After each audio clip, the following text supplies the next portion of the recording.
দেখতে দেখতে 10টা রোজা চলে গেল। ওই যে দেখ দেখ কেটা যাইতেছে দেখছ?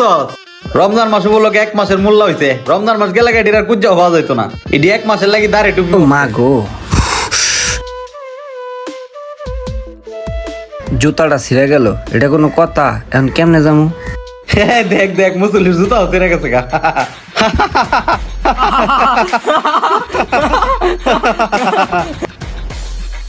দুনিয়াটা নষ্ট হয়ে গেছে গা। মানুষ একটু বিপদে পাশে না দাঁড়ায় উল্টা আরো হাসাহাসি করে।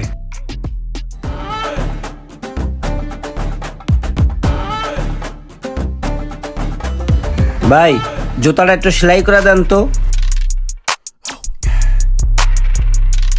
আচ্ছা ভাই, আপনি এক কাজ করেন, এইটা পায়দা আপনি ঘুরে আহেন। ঠিক আছে ভাই, একটু তাড়াতাড়ি করেন। ভাই, আমার জুতাটা হয়েছে? হ্যাঁ ভাইয়া, এই যে আপনার জুতাটা। ভাই একটা কথা বলি, হ্যাঁ বলেন। আমি একটু টাকাটা বাসার থেকে ফিরে এসে দেই। বাসাতে ফিরাইয়া দেই মানে? এ ভাই, এটা কোনো কথা বলেন আপনি? আপনি বাসায় যে টাকা এনে দিবেন আমার কি বলদ মনে হয় নাকি মফিস মনে হয়? আপনি বাসায় যাইবেন আবার টাকা এনে আমার দিয়ে যাইবেন, হেটাও আমার বিশ্বাস করতে হইব? ওই মিয়া, বাড়াবাড়ি না করে আমার টাকা দেন তো ভাই। ভাই আসলে আপনি বুঝতে ভুল করছেন। আমি বলতে চাইছি এটাই যে সামান্য করে টাকা মেরে খাবো না। ভাই সারাদিন রোজা রাখছি, তো রোজা রেখে তো আর আপনার সাথে আমি মিথ্যা কথা বলবো না। ইফতারির পরে এসে আমি টাকাটা দিয়ে যাব। ভাই আপনি এই সমস্ত আর সল্লি বললি তেনার গুল্লি ডায়লগ দিয়েন না। আপনি যদি টাকা না দিয়ে যান, আপনার জুতো পাইবেন না। আর আমার যেই জুতাটা পরিধান করছে এটাও খুললে দিয়ে যান, আপনি খালি পায়ে যাইবেন। বাসাতে টাকা এনে তারপর আপনার জুতা নেবেন। ভাই আপনি একটা মানুষ হয়ে একটা মানুষকে এভাবে খালি পায়ে কিভাবে যেতে বললেন? ভাই এই ঈদ খোয়ার মধ্যে একটা মানুষ খালি পায়ে এভাবে যেতে পারে? ভাই আপনি আড্ডা যাইতে পারলে পারেন, না পারলে না পারেন, যেভাবে পারেন হাইটে যান। আমি আপনার কাম করছি না, আপনি আমার পাওনা টাকা দেন। আচ্ছা ভাই, আপনি একটা কাজ করেন, আপনি এই পাথরটা রাখেন, রেখে আমার জুতাটা আমাকে দিয়ে দেন, পরে টাকা দিয়ে জুতাটা নিয়ে যাব। এটার ভিতরে কি কাগজে পেছেন না? কি এটা সাদা প্লাস্টিকটারে মোড়াইয়া সাদা গোল করছে। হ্যাঁ, হায় আল্লাহ, বাচ্চাদের কত প্রকারের খেলনা বাইরে আইছে। এইটা নাকি রাখা? হ্যাঁ, আমার জুতাটা লয়ে যাবে এনতে। এই মিয়া, বলত পাইছেন আমারে?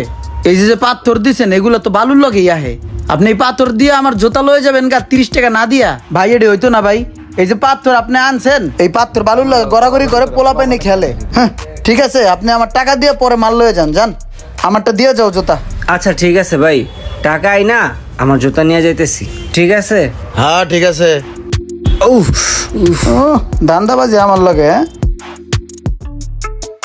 ভাই, এই যে আপনার টাকা, জুতাটা দেন। এলাও তোমার জুতা।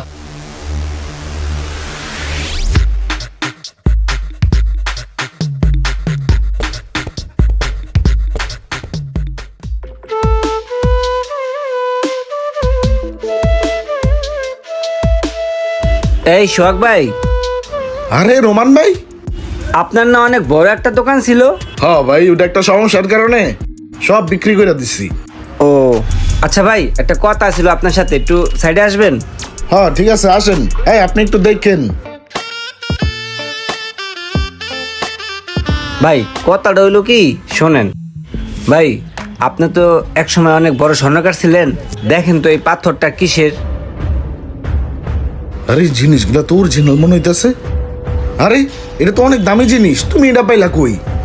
ভাই এই জিনিসটা তো আমার বাপে আমার দিয়া গেছিল, আর আমার বাপরে আমার দাদাই দিয়া গেছিল। দেখেন তো ভাই জিনিসটা কি। এটা তো হীরা, অনেক দামি জিনিস, মূল্যবান, অনেক মূল্যবান। কি বলেন ভাই, এত দামি জিনিস আর আমি বুঝলাম না। আমি এটা এক মুসিরে দিছিলাম, মুসি তো রাখবই না, পরে মুসি হালায় দিছে। পরে আবার টোকাই আনলাম, ভাবলাম আপনার একটু জানানো উচিত, তাই নিয়ে আসলাম। আরে ভাই, এইটা যদি তুমি মুচিরে দাও, মুচি কি এটার মূল্য বুঝবো? অযোগ্য লোকেরা যদি যোগ্য জিনিস দাও, তাহলে কি ওটার দাম দিতে পারে?